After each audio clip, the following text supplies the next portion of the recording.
Hello, I'm Ellen Vince, coming today from Wheaton, Illinois, in the USA. Welcome to Impact, a podcast about how we can each bring about real change in the world and getting practical in making that happen. And hello, I'm Clive Johnson, coming today from Leigh-on-Sea in the UK. A special welcome if you're listening for the first time, and a big thank you to our new subscribers. Each week we look at one aspect of how we can connect our hearts to offer healing for others with our collective intention, prayers and meditation, and go behind the headlines of a critical happening in our world that needs our attention right now. In today's episode, we continue one of these regular deep dives to more fully understand and tune in with something many of us may know only a little about, and see where we might hone in with our prayers and intentions. And as we record, it's December 3rd, 2025. Last week, we reflected upon the dire indictments that we might levy against our society's failure to protect many millions of children who are vulnerable to sexual exploitation and grooming by wealthy and powerful individuals. As we mentioned last time, the scale of exploitation is absolutely staggering, and the response of authorities has often been shameful. Too many predators, nearly always men, have escaped justice, and a blind eye has been turned by many whose very role it is to uphold the safety of children and the vulnerable. This week, in a second part of our inquiry, we ask why we're not getting to the core of the problem, questioning why men are still grooming children and why so many are still getting away with this. We'll look at some initiatives that have been trying to address this, including some wonderful advocacy by both women and men to call out all forms of abuse, not just against girls and boys, but particularly against women too. This includes resources for men, especially, who might ask themselves, what can I do? And we'll look back at a powerful blog that Ellen wrote over 10 years ago that posed the question, why is there still a market for sexual slavery? We should say up front that this episode contains descriptions that some listeners may find disturbing. Expect our occasional editorial take too, as we won't be holding back on expressing our views on this issue. Amen about that. So why is child exploitation still happening? And there's really no complete explanation. But perhaps a part of the answer lies in the reluctance many have to confront uncomfortable truths about cultural norms, gendered power, and endemic inequalities, including political parties that pander to both powerful lobbies and public opinion. In many cases, organizations do not share information or work cohesively, failing to see the whole picture. While improving during an age in which online intelligence gathering, national crime databases, and mobile phone tracking are increasingly assisting criminal investigations, police forces often face the painful decision to not pursue cases, relying mainly on he said, she said testimonies, knowing that without hard evidence, such allegations face little chance of being prosecuted. There's also a reluctance to challenge male-dominated cultures, especially when perpetrators are wealthy or influential. Fears of offending cultural or economic interests have regularly led to inaction. And as we mentioned in the last episode, wealth and power have been used as shields for those who exploit children, enabling perpetrators to evade scrutiny and accountability. Our societies have not acted far enough to discourage deference towards influential men, and too often, collective denial has fueled a culture in which access, secrecy, and authority are misused and where victims fear disbelief or reprisal. Public outrage is hampered by a lack of political or leadership courage and a willingness to confront uncomfortable truths. We mentioned examples last time, such as the inaction taken over serious allegations made against their trusted senior colleagues by former archbishops of Canterbury, and the indifference towards an alleged predator who was a high-profile politician, showed by the former UK Liberal Party leader, David Steele. The grooming process itself is insidious, perpetrators often becoming trusted figures, exploiting personal vulnerabilities, and grooming not just the child, but their families and communities over long periods. Young, vulnerable people who become ensnared in organizations they become dependent on for money may fear not only losing their jobs and sources of income, but for their families' safety and even their lives. Predators are skilled manipulators, able to brush off allegations, and are clever with their words and threats. Few are ready to challenge them, especially if there's a high risk that they too might lose their jobs or face lawsuits that they likely cannot afford to defend. I think there's something at play here.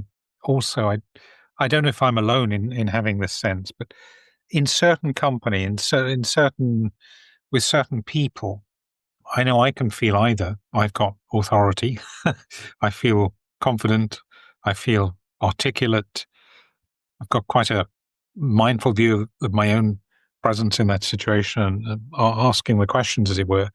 And there's some situations where you feel just totally emotionally crushed.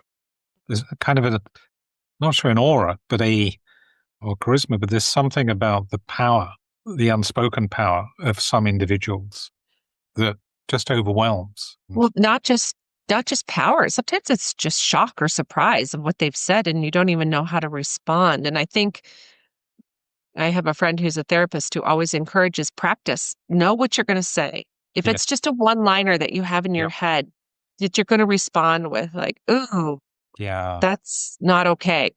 Is good, isn't it, to have those. Just something in your those head that just things. comes out when that feeling arises. Yeah. Yeah. Mhm. So, a question we might ask ourselves is what might we do were we, say, an HR manager in one of Mohammed Al Fayed's organizations tasked with ensuring all female recruits receive an invasive gynecological medical as part of the hiring process? If you haven't listened to part one of this episode, you'll hear lots about Mr. Mm. Fayed's It adventures it and what he actually did.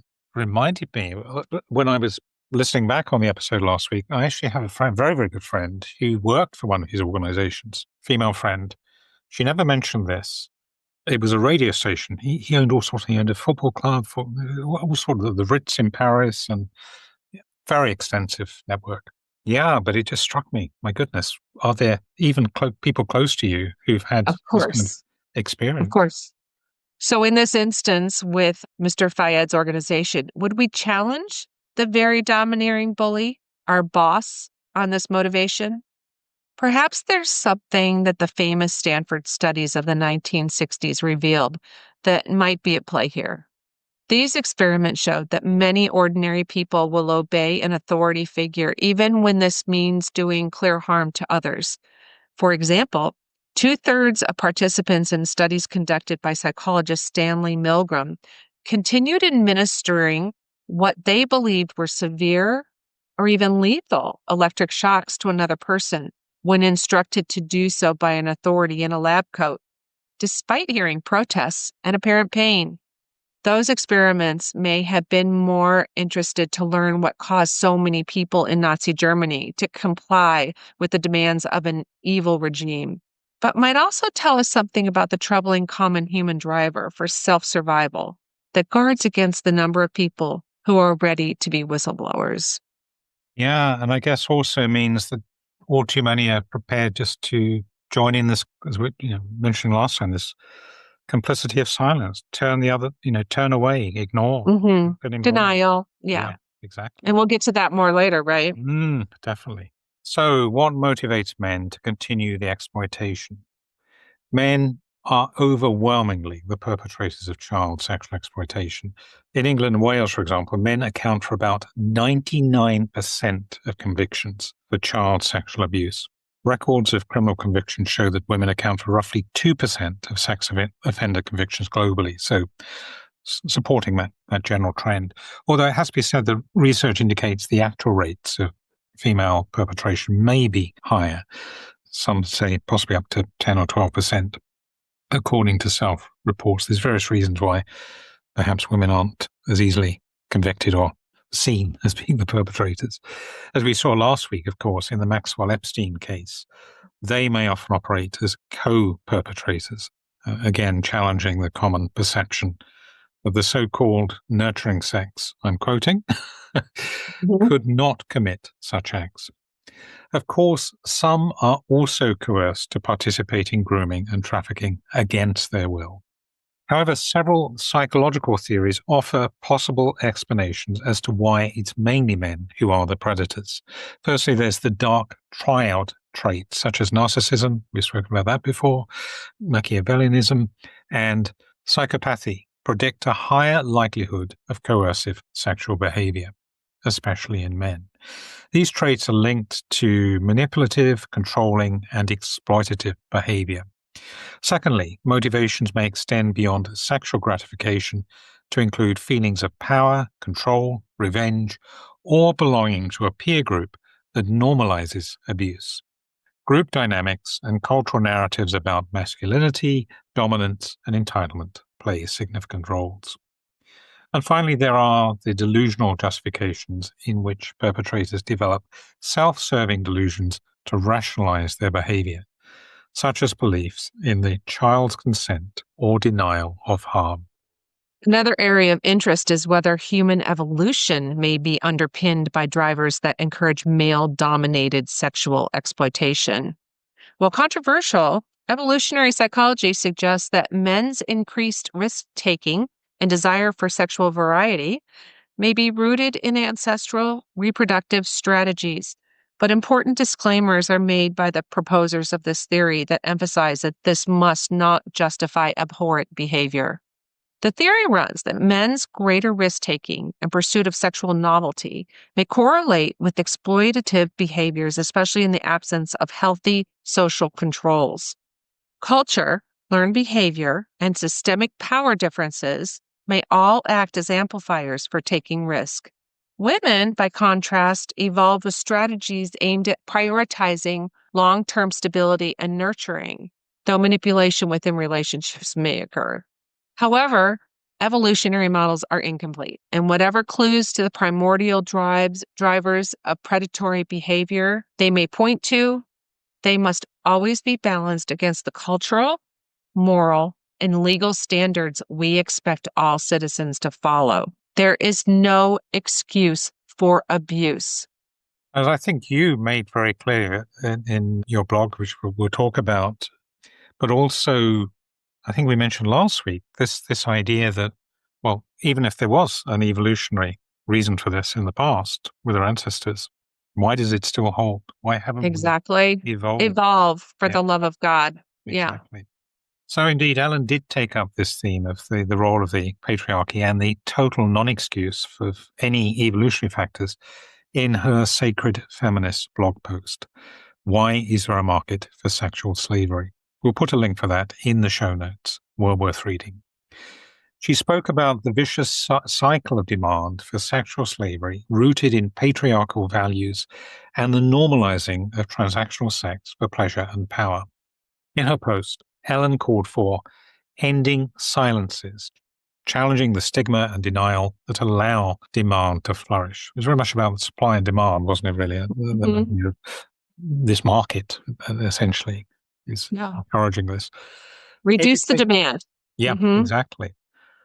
At the same time, educating men and boys, particularly adolescents, to reject cultures of entitlement and exploitation and legal reform to ensure survivor-centered justice, and critically, including listening to survivors and taking their views seriously. And we know all too well, don't we, in the legal system there often lets down the Hmm. victims. They're afraid to come forward. If they do, they're not believed or they're put through real trauma in the courtroom. Allen also refers to a very important book exploring society's role in ending the evil of girls being sold into slavery. Half the Sky by Nick Kristof and Cheryl Woodan. We'll put the link in for that in the show notes as well. Powerfully, she writes, I will not listen to the responses like, boys will be boys. I believe our species, this is Alan's words, I should say, not Nick and Cheryl Woodan's. I believe our species knows in our DNA that it is not right to have sex with a 9-year-old. I won't listen to cultural excuses about having sex with a child, teen, or any women being held against her will. Our Earth is overpopulated. The sex drive of the male species that kept them at the ready is no longer needed. It's time for the male species to evolve, and a strong amen to that. So again, perhaps it is this demand side that the greatest intervention to stifle those who exploit girls for sexual purpose might be made, hitting the business end, as it were. Here, it's the customers, the exploiters, who need to wake up and recognize the horror that often lies behind the images and videos that have teased their fantasies. The men who go online and who buy porn magazines need to see that they are complicit in encouraging the supply of such imagery, and so grooming and exploitation to continue. I know It's always amazed me that we have not concentrated on this end of the market. No, and I wonder where the kind of cutoff is in terms of what the police, for example, investigate and what the law covers. I'm not sure what the law is in the UK, but certainly against so-called child paedophilia, there's quite strict laws about watching, accessing pornographic material online, and that will invariably carry custodial sentences for. Right, and as I've said, it's like a wheel. And there are many spokes and many things that have to be handled. Of course, we have to take care of the victims, of course, and make sure that they're okay and keep them protected. But we have got to address the men in this issue. Yeah, definitely. So there have been some encouraging moves towards stopping the gangs and powerful predators, but still far too little is being done in most countries. For example, there has been a move toward mandatory reporting laws, holding victim-centered inquiries, and removing barriers to justice for survivors. But progress is slow. Institutional failures and lack of robust implementation remain significant obstacles. Even on the day we were researching this episode, another victim of alleged group-based sexual abuse in Glasgow called on Scotland's First Minister and Justice Secretary to launch a public inquiry into the scale of group-based abuse in Scotland, which they have not yet committed to but are considering. A national child sexual abuse and exploitation strategic group has been set up as a first step, which the UK's National Society for the Prevention of Cruelty to Children says is a good first step, but falls short of vital investment in prevention and recovery that's required. We were at least pleased to see that one of the UK's main news services, ITV News, gave prominence to this story. I happened upon a story today, talking about before we came on, and it's actually one of the daily intention focuses that will be in our Facebook page feed. Deutsche Welle, the German news company as well, had this week given strong prominence to a sex grooming case in the Philippines. So it's good to see that the media is not shying away from this. Yeah. It's clearly vital that survivors' voices are heard and reflected in policy and education. Some organizations are campaigning for girls and providing support for men and educators to play their part in combating the evils of exploitation.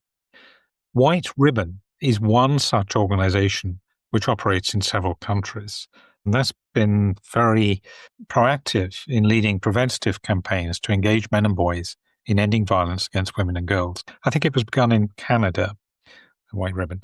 Its focus isn't just on abuse faced by girls and teenagers, but also by women. And it provides some excellent resources for men who want to stand up for women and girls and call out abuse. And it's represented by ambassadors working in many companies and communities. Their approach includes challenging harmful male cultures from childhood onward, delivering educational resources to schools and communities, pushing for statutory funding, legislative reform, and, at least this is the case in Europe, implementation of the Istanbul Convention, which was a treaty accepted by the Council of Europe aimed at preventing and combating violence against women in the home. White Ribbon's focus is on prevention, not just punishment, and engaging communities, empowering individuals to speak up in workplaces, families, and social spaces, and supporting survivor-centered approaches. So very much encouraging this kind of culture of calling out. Hmm. Hmm. Other organizations like Bernardo's, Catch-22 and Stop It Now offer targeted interventions, support for victims and families, therapy for those at risk, and resources for professionals to identify and challenge exploitation. We'll put links for those in the show notes. Hmm. So as individuals too, we all play a part in calling out and acting against those who continue to exploit children. Men especially have a paramount role to speak out against sexist, abusive, and exploitive talk and behavior in social, work, and community settings, supporting and amplifying survivors' voices and holding institutions accountable. It's only by men playing their part in this that the ignorance, denial, and even false justification for exploitation can be ultimately challenged and unraveled. And I've said, women are trying, but we can't do it alone because inherently the men who behave like this, unfortunately, usually don't have the respect for women to listen to them. So it takes the good guys to speak out, the men Exactly. to shame them and to Yep. say, knock it off. Yep. And stop it being normal in male company. Right. Yeah. Right. Yeah, exactly. Exactly. Mm. And there are a lot of good guys out there. I know that. And, often you can be labeled as a woman, a man hater when you speak up about this topic. And I think it needs to be clear that that is not the case at all. We are No. targeting those who are perpetrated. Unfortunately, there are a lot of them, Yep. some that we don't even know about, as we've seen in the Epstein case that, We're dealing comport themselves. with a culture change, aren't we? Really, it's Yes. it's Hmm. it's going to take Yeah. a lot of voices, unfortunately. But Hmm. well, yeah, we'll get to that point where the momentum is there. We might each will that space will be created for survivors to be heard, believed, and supported, including space we may be able to offer ourselves when opportunities arise. We might resolve to educate ourselves about and others about the signs of grooming and exploitation and learn proactive steps to prevent it. Resources provided by White Ribbon UK, Bernardo's, and survivor organizations offer help here. And we've put links in the show notes, along with sources of help for educators and victims of abuse. Men in particular are encouraged to make the White Ribbon promise, that is, to commit to ending violence, examining their own behaviors, and promoting respect and safety in every sphere. And there's As Joe Smith, one ambassador of that organization, known to Clive, says in an appeal video, you don't need a website or need to make a donation. All you need is a conscience. We'll put the link to White Ribbon's resource page and for Joe's excellent video in the show notes. Yay, definitely, Joe. yeah, absolutely, well worth watching, and the pledge is there as well. The promise, Mm-hmm. very easy to do. I did it this week. So then, where might we hone in with our intentions and prayers? So, as always, this is the point that you might like to bookmark to come back to. We'll put a bookmark in the show notes, allowing yourself proper time to hold these intentions and pausing between them to really give time to tune in to your prayers, your will. So take a moment just to allow yourself to settle, become present, really opening to your higher self and connecting with that source as we open ourselves to offering these intentions. We ask that all governments will mandate education in the mechanics and evils of exploitation into school curricula, especially to bring about an understanding among adolescent boys that whenever they purchase or seek out sexual content online or otherwise, they may be being complicit in allowing sexual grooming and exploitation to continue. In a country specific appeal, we will that all members of the Scottish government will be moved by the voices of victims to consider the urgent need for an inquiry into the scale of group based abuse in Scotland. We will that the work of advocacy organizations like White Ribbon will become widely known and that many more men will feel moved and equipped to call out signs of abuse among their peer groups and organizations. We resolve to educate ourselves about the signs of grooming and exploitation and learn proactive steps to prevent it. Where we have opportunities, we resolve to highlight the matter among our friends and colleagues.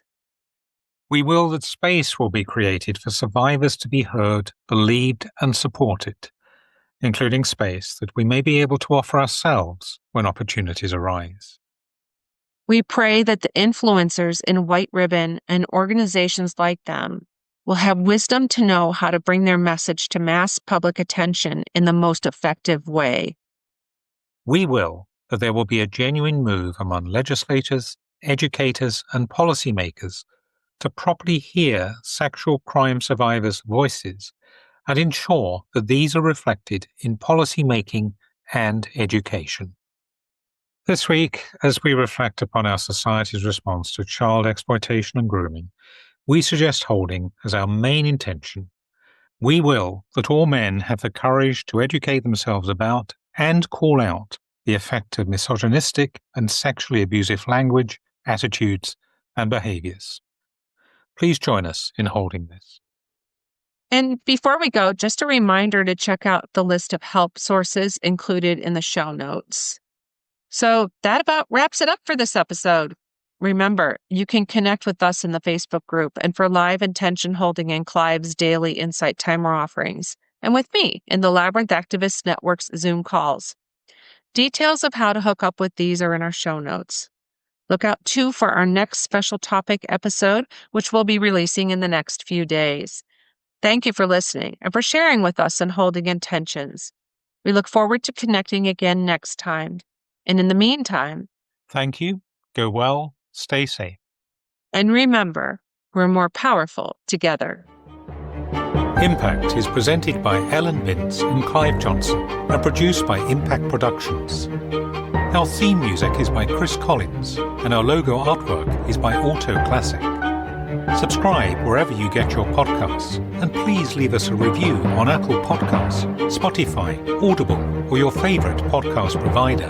We're a non-commercial podcast dedicated to people of any faith tradition or none who yearn for healing in our troubled world. Please pass on the word so others may join us in making an impact. Thank you for listening.